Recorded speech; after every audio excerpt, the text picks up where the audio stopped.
Welcome. Thank you so much for joining us. I'm very delighted today to welcome my guest, Lisa Gniady. She is an intuitive life coach, a channel writer, an intuitive medium, a Reiki master, a yoga instructor, and these are just a few of her many talents and gifts. Welcome, Lisa. Thank you. Thanks, Mary, for having me on. Thanks so much for being here. So I was really intrigued. Lisa and I have never met, but we kind of connected through online, through mutual friends. And I've seen your posts and I thought, wow, she's got a really interesting story. And as I've said many times on the show, what my aim with this podcast, one of my greatest goals is to just have as many women as possible speaking of their spiritual journeys outside the confines of traditional patriarchal religions.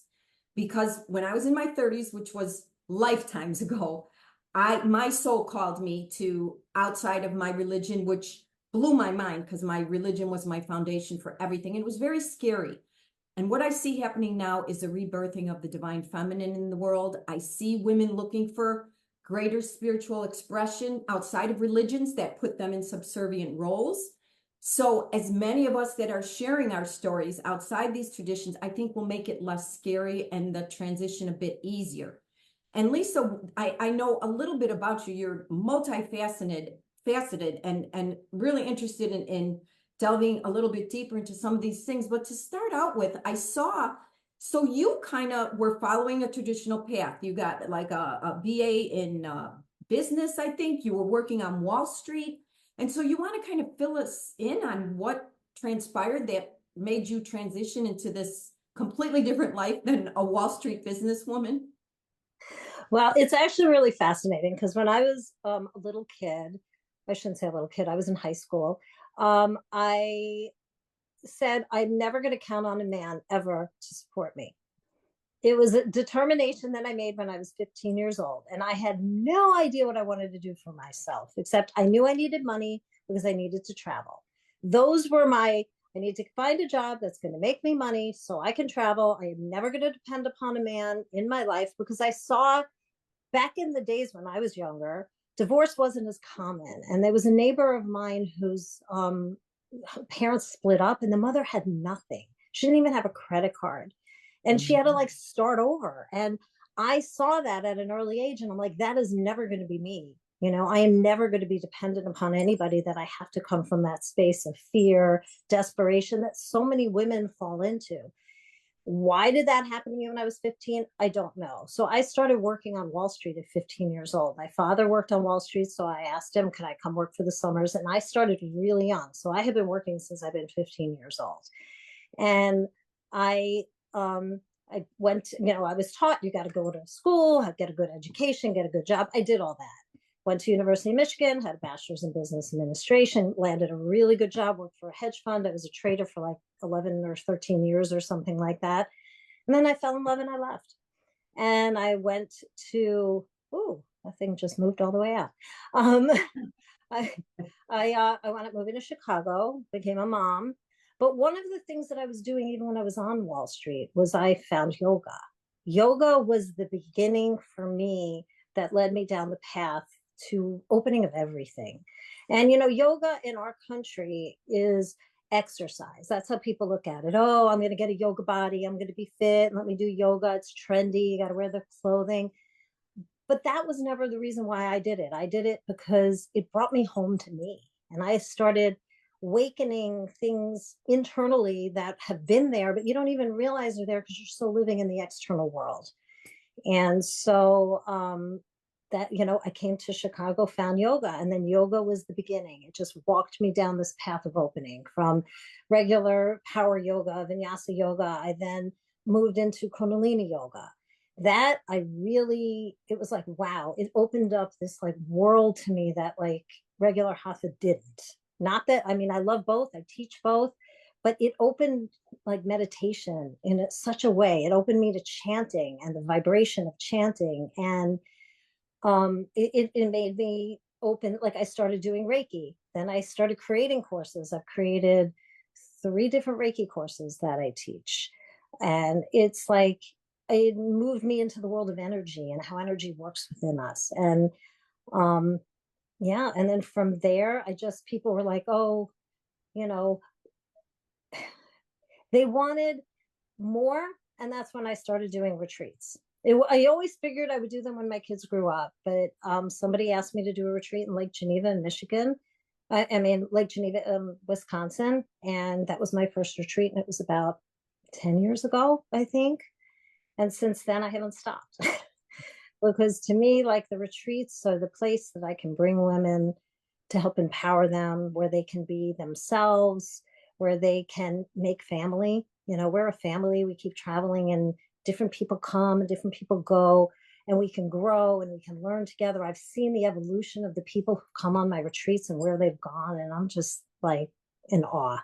You know, I'm really in awe of how women are so resilient and can recreate themselves. And I always joke about it. I don't want to do any male bashing, but you know, women are strong. And you know, that's why we give birth and we carry the babies. I'm right there with you, sister. I say that all the time. Just because I am very supportive and a cheerleader for women does not mean I'm anti-men. It Yeah. just means that in this lifetime, I feel very that part of my mission as well is the healing and encouragement and inspiration of women, of which I am one, not the detriment of men. It's a separate thing. They don't go together. So I want to ask you one thing. You mentioned something about how you found out that inner energy is everything. That means everything. Can you expand just a little bit on that, on what you mean by that? Okay, so yoga is the study of the self. Okay, it has nothing. People think of it as something you do. Yoga is something you are. It's the union of the body, mind, and the spirit. So through the body, you can access the spirit. And one of the best ways to connect into your intuition, or pretty well, I shouldn't say the only way, but one of the best ways is through meditation. Because people, and it's interesting because I was doing a little channeling on this morning, and it was like, people go out to learn. Yes, I need to learn. I love reading books. I love studying and all of that, but I'm very much into discernment. I don't believe anything I read. I don't believe anything I watch, anything I listen to until I run it through my own filters, right? So it's like the the journey to self is going in, not out. And everybody in the human race goes out to figure out what's in. You don't need to go out. You need to stop and you need to take time for you and go in and see what makes you tick, because we're all connected. And that connectivity thing is something that is really important for people to understand in this environment that we're living in right now, because people are saying, I'm this and you're that, or you're this and I'm that. No, we're all the same. We're just playing the roles we came to this world to play. You know, we came here to learn lessons, to clear lessons. And as we clear them, we elevate ourselves. The more we elevate ourselves, the more other people are attracted to us, right? You like attracts like, right? There's certain people you just won't resonate with. You go into a room and you immediately are drawn to somebody. You can't energetically connect with everybody, but we are all connected anyway. So you're just connecting to the ones that have more similarities, that you feel resonate more with you. It's not that you don't resonate with them. It's just that they're not as much on the scale. And we have a tendency to move towards the scales of people that we are more in balance with. Yeah. Right. So if people meditate, they're going to go hang with people who meditate. If you're into football, you're going to go hang out with the boys and play football, right? It's like we gravitate towards people who remind us of ourselves, right? And that's that inner peace. That's very interesting, especially when you look at the polarization that's happening in the United States, mostly all over the world, but definitely in the United States. Um, the two candidates who are very different in a lot of ways. They're similar as they're both politicians or whatever you want to say. So I'm curious, how do you interpret what is happening in the outside world? I agree with you 100%. All the change, all the healing has to happen from within us. But how do you balance that with just this complete insanity that's hitting us like every day from the outside world? So it's actually really fascinating that you asked me that question, because I was actually talking about it in yoga class today. And the world is crazy. If you take us where we are now and where we were in 2020, we're in the same place. The heaviness is so heavy. There's like very few people that I know that actually are happy right now. that aren't struggling from depression, anxiety, just a feeling of hopelessness. It's there, it's everywhere. People point fingers at one another. I'm an intuitive. People come to me. I'm a coach. People want me to coach them. I don't ask them their political affiliation. I don't ask them a religion, because spirit recognizes spirit. Spirit doesn't recognize your external role. So I can talk to any side because it's not me speaking, it's spirit doing the work.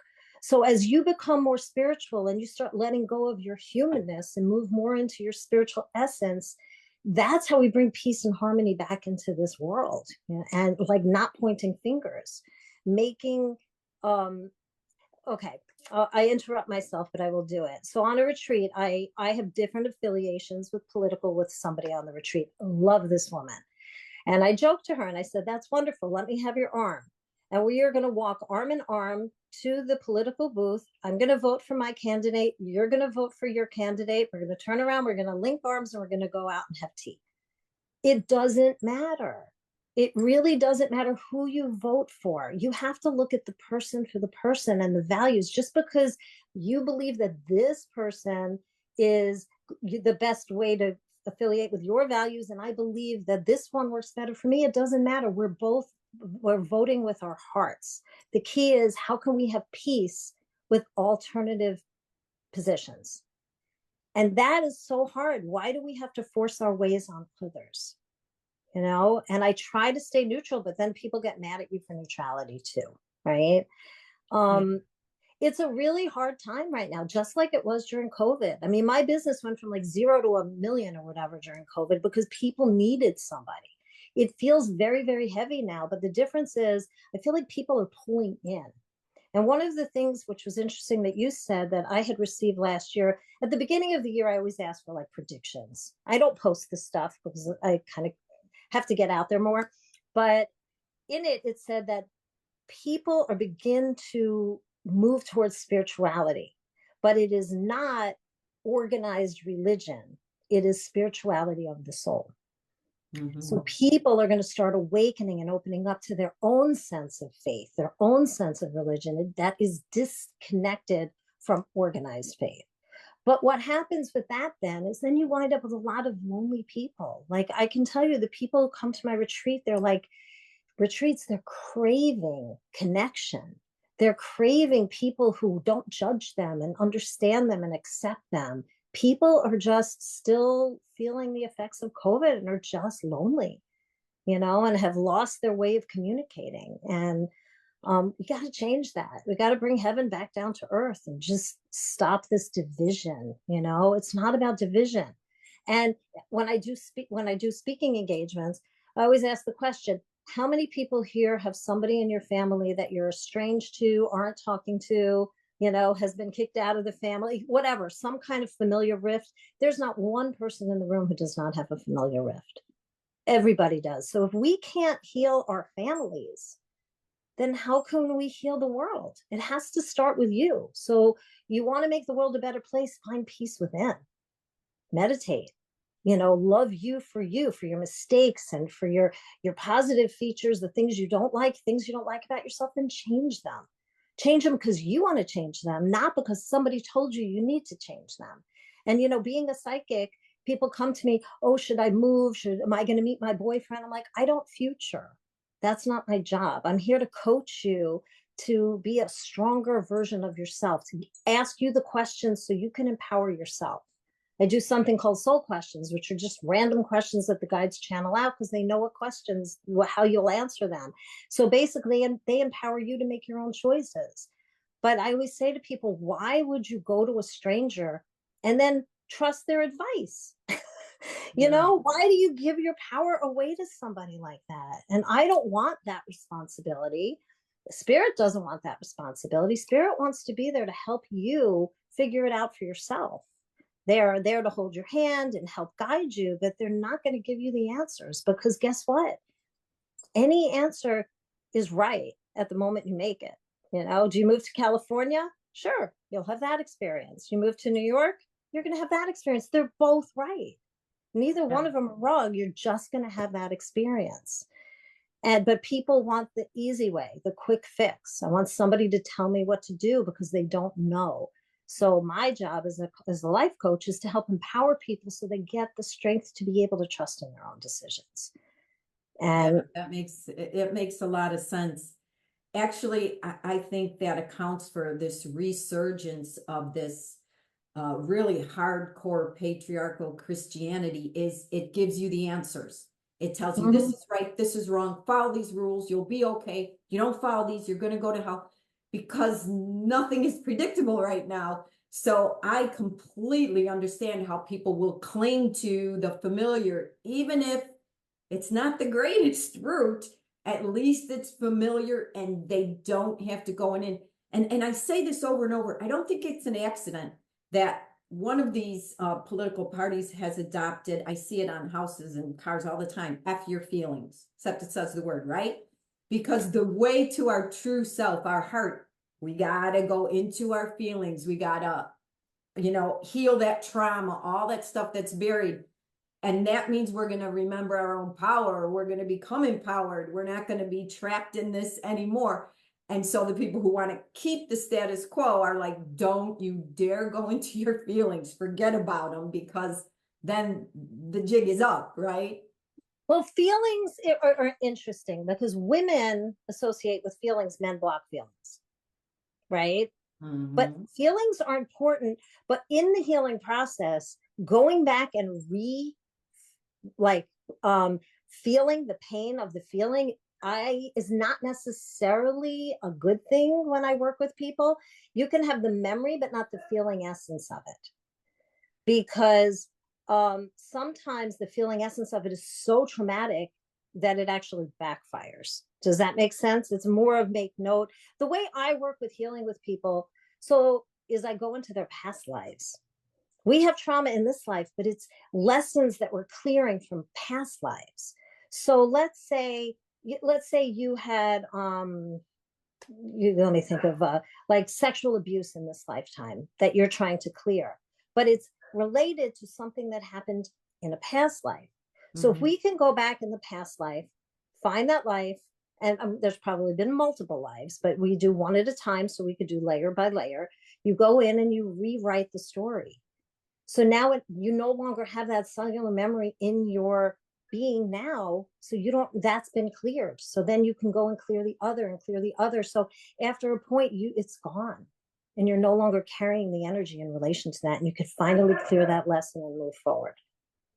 Does that make sense? Yeah, it does make sense. I don't 100% agree with everything, but good, because that's how it should be. We should all be Totally finding should be. our own way because I have found, but here's where I do see validity in what you're saying, and that is sometimes we can get stuck in that pain and feeling it and feeling it. And I found myself there a few years ago, and I had to say, okay, is this just habit now of feeling this pain and crying and doing whatever? Is it just someplace? Have I remembered enough? Have I cleared enough? And I had to say, you know what? I have. I have. Now this is just kind of habit of being stuck in this healing and feeling this pain. And that was very helpful. And I have heard many times about past life healing if you can go and find that out. And I found people, we've talked about this on the show, two people that do like sacred medicine ceremonies and stuff. A lot of times that will bring them right back to whatever life where that started. And so then it's the knowledge that heals. It's the acknowledgement that heals. It's all the buried stuff, I think, that really keeps us enslaved, for want of a So, better word. so can I get a little weird? Am I allowed to get weird on this show? Honey, you can get as weird as you want. That's why we're here. So I have been hiding. Okay. It's like I have a lot of information. I have books that I have to get out. I have so many things I want to do, but I'm hiding. Why? Because isn't that funny? I said I'm Yeah, hiding that this is. because I'm not allowed. My guides have told me over and over again, you got to stop hiding. But let's face it, look at the political parties. They're out there and then they get picked on. And this one, everybody looks for your flaws. Nobody ever looks for the good things. How did you do? Well, that was good, but that wasn't, they always look at the negative, right? Let's figure how we could take a person down and not bring them up. That's this weirdness in our Yeah. society. So I went into my own Akashic records and I said, why am I afraid of being seen? Why don't I want to be seen? You've given me all these gifts. I have these abilities to help people. Why am I staying hidden that people have to find me, that I'm not willing to go out there? Right. And I'm like, I got to clear this block. So I went into my Akashic record readings and I got the craziest thing I have ever seen. I assumed I was like a witch burned at a stake or something like that. Right. All of a sudden the Akashic record came in and I see this like porthole, and out the porthole there's all these stars. Then I see my arm and it's skinny and it's blue and I only have 3 fingers. And it goes into this whole description of describing me as this alien. And I was Say that word again. an alien, an extra, an alien. Yelling. Okay. And I'm like, I'm going in thinking I'm going into a human reality. And instead, I got this extraterrestrial situation where I was a scout who was scouting over like Pennsylvania area or whatever. And I was dancing because that's what I like to do. And the way the alien ship got cloaked was by blinking your eyelashes. How crazy is that, right? And so I had been dancing that morning before I got called out to do my job, and I was hanging in the thing, floating around. And what the aliens did is they just floated and observed and can read people's minds and be able to tell if humanity was happy or sad, like what the state of the human consciousness was. And that's all we were doing as an alien. I'm like, wow, this is kind of cool, right? But I'm like dancing along, blink my eyelashes, and the ship got uncloaked. And all of a sudden, I can sense that everybody's energy is looking up. And I'm like, oh my God, I've been seen. I quickly cloaked and went away. Well, when I got back to the ship, they demoted me and I had to clean toilets and I lost my position. So that was one of the reasons why I was afraid of being seen, because I got seen and I lost my position. I'm like, that was like the most absurd thing I ever heard. I couldn't, if I didn't do it for myself, I wouldn't believe it, right? Because it's an interesting thing. Do you believe in extraterrestrials? Do I believe I was an extraterrestrial? Which is a whole other conversation. But after doing that, I believe, because I couldn't have made this thing up. I could describe myself. I mean, the whole thing is recorded, the ship looked like, all of it. And What so did the ship look like? I'm sorry, ship look like what? my room, it showed the room. They talked about a flower. It was like a daisy, and the center was one color. And then all of the petals were different colors. Some were gold, some were silver, some were metallic. Like they described my outfit, what height I was, like the whole thing, the entire Akashic. It was like 20 minutes long. And then what I do from that is I went back in and I rewrote it. So I rewrote it. So I still did the scouting and all of that, but I never got seen. So now I've cleared that energy, at least in that lifetime, of not wanting to be seen. Now I've got others I need to go in and clear. And when I do, then I'll be ready to run for whatever, right? But that's how I work with people, because I don't know. Like you'll tell me I have a claustrophobia problem or whatever. And so we'll go back into an Akashic and we'll find out why. you know I did an Akashic for somebody once, and they actually died in a cave, and the rocks collapsed in because of an earthquake and they couldn't get out. I didn't even know she was claustrophobic, and at the end I said, are you claustrophobic? And she goes, terribly. So we go back in, you rewrite it to help clear it. But again, you could have multiple lives where you had the same lesson that was being learned. So just one life may not clear it. Doing multiple ones can get you deeper and deeper and deeper to figure out why you chose this life this time anyway. What lessons did you come into this life wanting to clear and learn and grow? And it's hard. Some people don't understand or believe in it, but that's the type of work that I do. And so much of what you said so resonates with me. And I want to say one thing in particular, because I think it's especially important for women. You said, so back several months ago, the beginning of April, I had a Kundalini awakening. I had an experience that's like a near-death experience, except I didn't die. It was amazing. But the end of it, what the divine feminine said over and over is no more hiding, no more hiding. And you said that, and then a couple years ago, I was at a retreat in Mount Shasta, and at that retreat, I heard very clearly the time for what was it? The time for being timid is over. It is time for women to step forward. They remain students long after the times they should be teaching. And so this is like everything that you're saying is hitting me. Even the blue thing.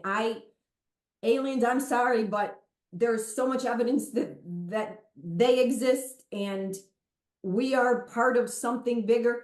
The more I look into it, it makes a lot more sense than the religious origin story we were fed, that when you start examining, doesn't make any sense. I mean, you could pick it apart and find so much hypocrisy and all this.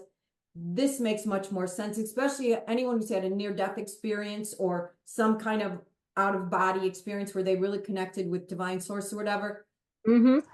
Everything you're saying makes so much more sense. Nobody has ever encountered a judgmental, punishing God that has had a near-death experience, ever. Even saints that are in traditional religions never talk about this horrible, mean, punishing God with all these rules that everybody seemed to have followed for so long, and some people still do. But anyway, so a couple of things I do want to cover, because it's talking to you is fascinating, and I'm really enjoying everything you're saying. But you do have a lot of experience in a lot of things that maybe are a bit foreign to people, or maybe some women are just waking up to these gifts within themselves. And it's scary. Like I said, it was scary for me, and I've been doing this for a long time, and there's still times where, like this morning, I want to tell you what kind of shape I was in this morning.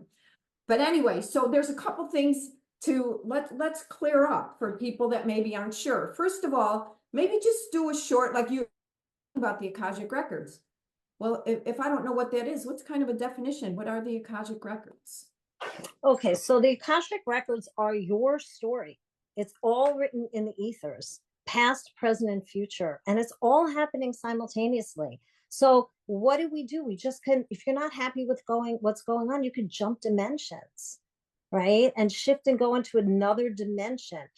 It's so hard for our linear minds to think about, but when people say I want an Akashic record, well, I go into your current record. That's what you're living right now. That's your current record. I can go into the past records. That helps us. I don't like going to the future. Okay. Now, I'm not saying I can't. I'm saying at this point, I choose not to, because I am not at the developmental level on my path where I see the benefit of going into the future yet. If the only way I work with the future is I will talk to my future self to help me get through a present moment. Does that make sense? Yeah, it does. Okay. So it's like, okay, I'm really struggling here. This is happening. This is happening. Please, can you help me? And I ask for guidance from my higher self in the future to help me get through the present. But the past is our teacher. So if you go on my website, we go into the past, right, to learn so we can help our present. And then I do light code activations to clear the path for the future by shifting your vibrational frequency. And, you were saying things that bring up fear. Like I have, they're here. So I created a bunch of these. These are like positive affirmation cards. Okay. These just come out, and a lot of them have come out versus on people's readings. People needed to know, like, this is believing in the ability to trust. Who do you trust? Do you trust yourself? Do you trust the people you're with? Do you trust the government? But this is working on trust, and believe in the ability to overcome stress, believe in the gift of being an empath. These are like all these cards, like this one I think you'll like. I am empowered. Okay. And it's got feel strong, know you're strong, self-respect, self-trust, ego management, rekindling of self-love, kindness to self, faith in a higher power, self-care, and restoring faith in self. Like this one's I love me. These are tools. They just keep pouring out, right? But one of them is believe in the ability to overcome fear. And you mentioned fear. And what my guides told me is fear is focusing energy against reality. And so whenever I feel fear, I'm like, okay, is this real? I question, is this a real fear? Is this like, okay, am I going to get hit by a car crossing the street? That's a real fear. But are the others, is it real, or am I creating it? Yeah. So it really, these tools just came out of readings, and the other thing that actually, and I don't know if I answered your question, but when you said Mount Shasta is a place I have gone to for the past 8 years. I've led, I think, I don't know, 8 retreats there. I don't even, I can't keep up anymore, but I usually do one a year. I don't have one scheduled yet, but Shasta is like my spiritual home. I went there, opened up, I connect to my Lemurian energy. I have two Lemurian light code activation decks that have come out that are in print. I could show you them here. Like this is one of them. This is called Lemurian Codes, and they're probably backwards. This is what it looks like. And then I also have it's called Journey to America. Journey to Lemuria. And these are the cards, and they have different light codes on them. And people are like, where do these things come from? I create them. They just pour out of me. They're no different than Reiki. Everybody understands Reiki, right? Like most people do. They're symbols. They were given to this man. He downloaded them. He passed them on to people. They help people by activating them. All of us can create light codes. We don't really need regular Reiki anymore. And I basically give everybody their own personal light code. Okay, it's your own signature. And during COVID, my guides told me I had to do this because I had to help everybody elevate as much as they could to get through a hard time. Well, I feel like we're kind of back at that again. And I've got to elevate as many people as possible who don't already have a light code. And people, God bless you. Oh, thank you. People don't understand what light codes are because they're very understandable, just like the Akashic records. How could there be books that you can't see? How could there be information that you can't see? But yet, if you like, I could be pulling down the exact same information that somebody on the other side of the world is pulling down. Why is that? Because everything is known. It's just a matter of who is pulling it down at the time that it's needed. If you don't pull it down, somebody else is going to. So all of the information is there. And the more you can raise your vibrational frequency, your cellular structure by eating healthy, by exercising, by meditating, to me, doing light code activations as much as you can, the more you are accessible to higher levels of understanding. And when the more you get accessible to higher levels of understanding, the easier it is for you to manage in this human world, because this human world is hard. And I said something the other day that I said, the harder it gets, the easier it becomes. It's like, because we just keep struggling and struggling and struggling. And the more you struggle, the more you just are able to handle the chaos, because we are living in a chaotic world. The question is, do you have the tools to be able to remain in harmony in a chaotic surrounding? And I used to joke with my kids, I drove them nuts, but I would go to Great America, like a Six Flags, right? Mm-hmm. And I would just sit down on the ground where all the people were walking, and I would sit and meditate, and people would just walk around me. And I did it to prove to my children that it doesn't matter where you are, you can find peace. All you have to do is shut your eyes and go in, but people instead are more drawn to attaching to the conflict or the chaos versus connecting and focusing on the harmony and the peace, which is what we all crave anyway, right? But we keep it away from ourselves. So what I try to do with everything I do through life coaching, retreats, sound healing, all of it is I try to help elevate people to be their best version of themselves. So they wake up and remember their pure essence of who they already are. Right? It's like that the world has changed, right? You come in with this ability to be anything, and then we are converted based on our teachings and who we learn. I was talking in class about, well, we're taught we're supposed to be in a straight line. I'm doing a chakra series, but I had to change the class order because of whatever. So now I taught 6th chakra on Monday. Today I taught 5th chakra. I don't know what's coming Tuesday. Normally it would be linear, 1, 2, 3, 4, 5, 6, 7. Why? And I thought about that. The chakras don't go in an order, right? They're all interchangeable. And we all have ones that were in. So why are we taught that we have to teach them linearly? And I never thought about that, right? No, I didn't either until you just said it.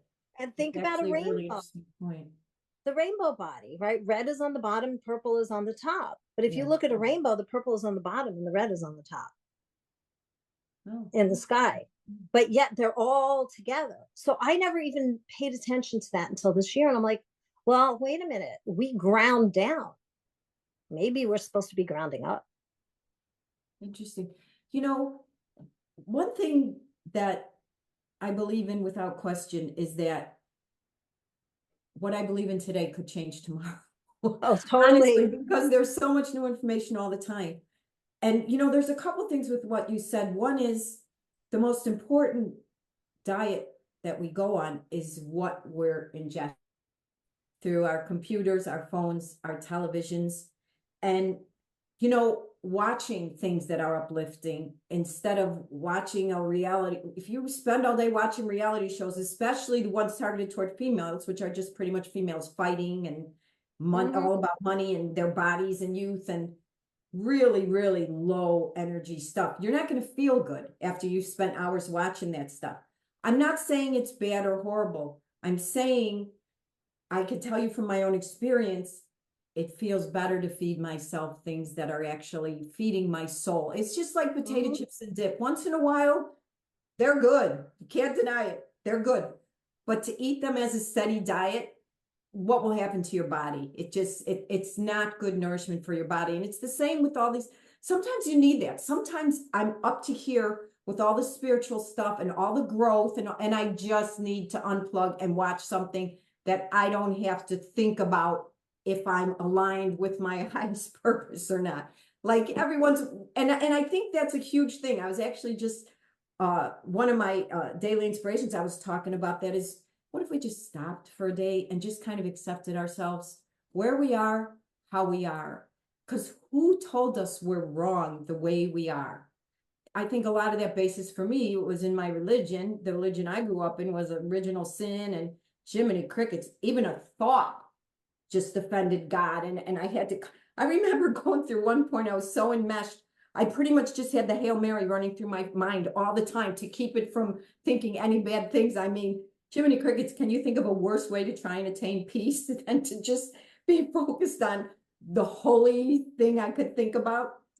But anyway, so I wanted to say that, and I wanted to say there's a couple other things I just want to touch on that you are that maybe people might not know now, because I'm seeing this more and more. I'm seeing channeling, people channeling, which has become way more mainstream. I mean, 20, 30 years ago, that was like nobody really talked about it. It was an underground thing. Now you go on YouTube, you can see tons of people that are channeling different things.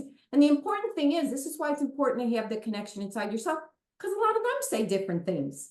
So that's why I love that you keep saying, look inside, because that's how I feel. You can get inspired, but don't look for instruction outside of you. Just look for inspiration, because everyone's on their own path. So you say you are a channel writer. So can you talk a little bit, what does that mean? How did that happen? And what is a channel writer? Say, I don't know anything about that. What does that mean? Okay, well, I'm a little bit of both. So, how do I describe this? Basically, what happened is, as I said, I told you I went to yoga classes, blah, blah, blah, blah, blah, all these different things. There are a lot of different things that led up to my opening. Like you had a Kundalini awakening. You said this would, in essence, be my Kundalini awakening. But I had the foundation because I had been doing yoga for so many years that when it happened, it didn't freak me out. Right. It did enough that I'm like, what is this? How do you know? Could you imagine what it's like where you ask a question and then you get an answer?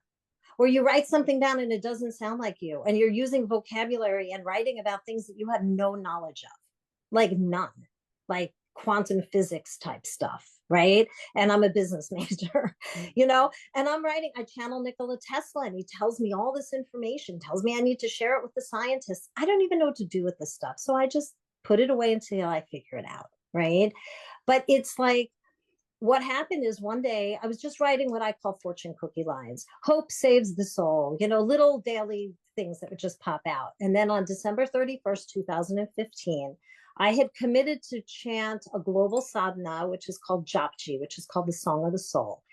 And it goes along with the Kundalini practice, but it's actually a Sikh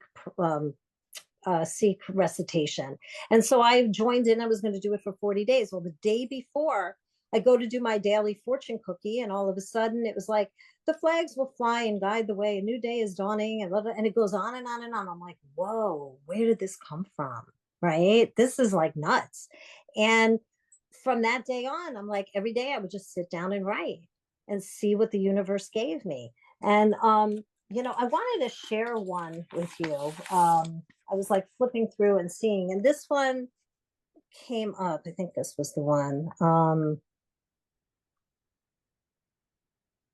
Yeah, this is an interesting one. I wrote this on May 29th of 2016. The days of old were just the same as now. The same tales repeat themselves over and over. At some point, humanity will learn the lesson, and that tale will be removed from the database. The playlist, you might say. Until humanity learns all the lessons and cleans up their act, the repeat button will continue to being pushed. So take time in your lifetime to learn your lesson. Teach others the same. When we can clean up our tales, heaven on earth will become a reality. Make it happen. You have the ability. You just need to want to do it. So that was like one of the things that I channeled way, way, way early on. And it really hit me because I feel like the energy of what is going on right now in the world is very similar to what was going on in 2020. You know, it's like you could feel that same heaviness. It's like coming back with this election year. And if we didn't learn the lesson then, well, now we have a chance to do it again. So hopefully we fix it this time so we don't have to go through it again in another 4 years, you know? And but so the way channel writing works, and I teach people to do this all the time. I have taught so many people how to channel. It's about bringing yourself to a space of stillness, becoming neutral, only speaking to the light. Okay, you have to specify because you never know what's going to come in, right? You speak that this is in the highest good for me or anybody that I'm channeling for. Okay, I always call upon protection, guides, angels, higher self, past selves, future selves. And then I write. And I would write and write and write. In the beginning, they told me I had to write because my brain could not hold the information that was coming in. It all needed to be recorded or it would have been forgotten, just like that thing I read you that I found this morning. Okay. I would never remember that. And I'm like, wow, that's really cool. Right. I have iPads full of this stuff that I've got to get out and get published. So that's the reason for writing it down, even if you don't need to.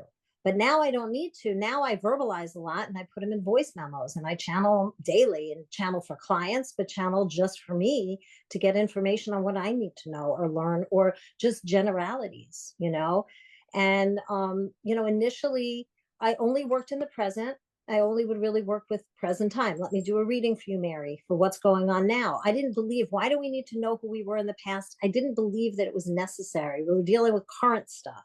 But then as I evolved, then I'm like, no, we really need to go into these past lives, not so we could build our ego and say we were, Cleopatra, but to know that, oh my God, I went through this in this life and I'm going to clear it now. So there I see the value of the past life. So now I incorporated very much in what I do, just like the light codes that came in and how they helped. I didn't understand them. I'm only at the tip of the iceberg of actually understanding the way these things work, but they are so powerful and you can feel it and you can feel the shift. So when I activate, like here's a code. So here, this one's called Escape the Treadmill. Okay. So the way you activate it is you wave your hand over it and you repeat the number code 3 times. And then I begin to verbally channel. But then now, as my vibration is raised, I've now begun to speak light language. And people are like, well, what's light language? This is written light language, but you'll see people who do light language where they're moving their hands and clearing energy like this. But then there's actual language where you actually are saying tones and sounds that are different than human language. Mm-hmm. And there's now that is getting just as mainstream as channeling. You will find people doing light language everywhere. And on one of the last retreats, we actually had everybody speaking light language and we all did it together. And even though your brain can't conceptualize it, you can feel the frequency of it and it shifts. So you use the sound current to help elevate you, to be able to help you break through barriers, work towards healing, work towards clarity. I mean, if you go back and you think about how language began to begin with, right? Where did all these languages come from? And why is Chinese written in characters and we have letters? And, it's different. It's light language. And the power of it is so immense. I can't even tell you. And as I said, I'm just at the tip of the iceberg on it, but it is coming in now. Okay. You will see it all over the internet. People are speaking light language. Yeah, And I agree. I have seen it. You're absolutely right. All these things that were like hidden in dark corners for so long are really becoming mainstream, and that is not an accident. And I understand how frightened people are who are really married to things the way they used to be. I understand how frightening it can be for all these things, especially because religion puts the devil spin on it. Evil. I've mm-hmm, seen that so much from a lot of my relatives that are really on this side of mm-hmm, law and order and traditional religion and all that, and everything is scary. This is the devil, this is evil, this is, it's just fear, fear, fear. So I do get that, and what you're saying has so much merit. I am so enjoying this conversation, and I wish we had more time. So you're going to have to come back another time, because I have a lot more questions for you. Unfortunately, our time got cut a little short. We had some technical difficulties at the beginning. But will you please tell our listeners where they can find out more about you and your work? sure. One last thing I want to share, which I didn't say, if that's okay, is one of the things that the guides told me that I needed to do. I drove across country in 2020 on my own, um, to see my father and mother because they lived in California with COVID. I couldn't fly to see them. They were old and elderly. And so on the journey out there, I was in Moab and I was under a arch at sunrise, and I got a message that I needed to take women, sometimes men, but mainly women, to every state in the nation because we needed to heal ourselves and heal the nation. So everywhere we go, we're actually doing light codes to elevate the space, the energy of the area that I go to. And so far to date, I've done 11 states, and I have two more coming up in the beginning of August. I have August 4th, I'm going to be in Michigan for the new moon, and around August 8th, I'm going to be in Indiana for the 888 portal. And those will be states 12 and 13. And that's pretty good considering I only started in 2020. Yeah. I've probably done about 30 different, maybe even more. I don't know. Cause I go back and I do multiple retreats. I've been Shasta, I go to all the time. Sedona, I go to all the time. And they're small. I usually keep them between 8 and 12. Sometimes they get as big as 20, but that's usually Sedona. And I don't like to get them to go that big. But eventually I think I'm going to be doing them differently and they'll be way bigger, just a different format. But I was told that I need to illuminate our country. So we're doing a light grid. And the cool thing about it is it's like, so Mary, let's say you come to Michigan. So now you're in Michigan, but then you go back to wherever you live and you're spreading it out like a fireworks, that energy that you pulled from there. So everybody who leaves is spreading it out and weaving this grid of light throughout the country in the best way that we can. And I've been moving so fast because I felt the urgency. So I have those two things coming up. The best place to find me is on Facebook. I'm under Lisa Alpert, Alpert, Gniady, or just Lisa Gniady. I'm also, Can Lisa you Gniady. spell your last name for everyone? Sure. It's G as in George, N as in Nancy, I as in Indian, A as in Apple, D as in dog, Y as in yellow, Lisa Gniady. I have an Instagram account, Facebook account. My own website is my name, lisagniady.com. My phone number's on there. Text me if you're interested in a session. My job, I have written on my website a teacher of light consciousness because I am a teacher. I do sound healing. I teach people to be a better version of themselves. Now I take that back. I teach people to activate who they really are and see the Yeah, to beauty that's remember within who them. they are. Yeah. Yeah, that's what I Because always we are think. all beautiful. We've been programmed to believe we're not, Yeah, right? yeah, And, I agree. Thank and you so, so much, Lisa. yeah, no, I'm thank you. sorry, go ahead. Were you going to say another thing? No, I could say that I just wanted to end with, I've had a really hard few years. Okay. My mother had a stroke, a massive stroke. My father passed away. My mother-in-law passed away. Just like so many hard things. And when you sink as low as, with all the sadness and heaviness, you have to know that there's a way out and that there's tools, and so what do I have? I have positive affirmation cards. I use crystals all the time. I have my Lemurian activation decks. I have I have these tools. I have a gong CD that I use to raise me up. And one of the best ways to raise your frequency is by chanting, by singing, um, and really trying to find people that get you, you know, because you're not alone. You just have to get out of your little bubble and grow, to find those people. They're out there. But there's so many people that are hurting right now. And the one bit of advice I'd like to caution people is when people are in a really low place, they trust strangers. They just give themselves away and they Yeah. trust and they get taken advantage of. So it's like, please, if anybody's out there and is working with people, just make sure that you're really like tapping in your heart and making sure that it feels right to you. Because there are people who just are not doing things for the right reasons. So it's about, don't just take everything as black and white. It's like you have to use your own discernment. It's the one thing that my spirit guides have been telling me over and over. You have to be discerning. Just That- because somebody looks good on the cover does not mean that's what underneath is what they're really projecting outwards. That's really good advice. I always say, um, our own discernment, our gut is the best advocate. It doesn't matter if everyone's telling you this person is awesome. You got to listen to them. You got to Yes. follow them. If it twists your gut, it's not for you. Doesn't mean the person's bad or their teachings are bad. But if you're questioning it, it's not for you. And that's something it took me a long time to learn. I kept Mm-hmm. trying to Yep. believe myself. Well, everyone else believes this, or everyone else. Nope. If it feels wrong in your gut, it's wrong for you. You are the best judge of that. So, Lisa, thank you so much for being here. You have affirmed what I stated on my website that I say over and over, and that is, I do believe the healing of this world will come about through women, but we have to heal ourselves first. So thank you so much. You are a big part of the healing that's taking place on this planet. And definitely we will have you back again because we have lots more to talk about. So thank Uh, you, Lisa. Thank you, Mary, for having me on. I really, really appreciate it. It's been an honor. So thank you so much. You're very welcome. Have a wonderful day. You too. Bye.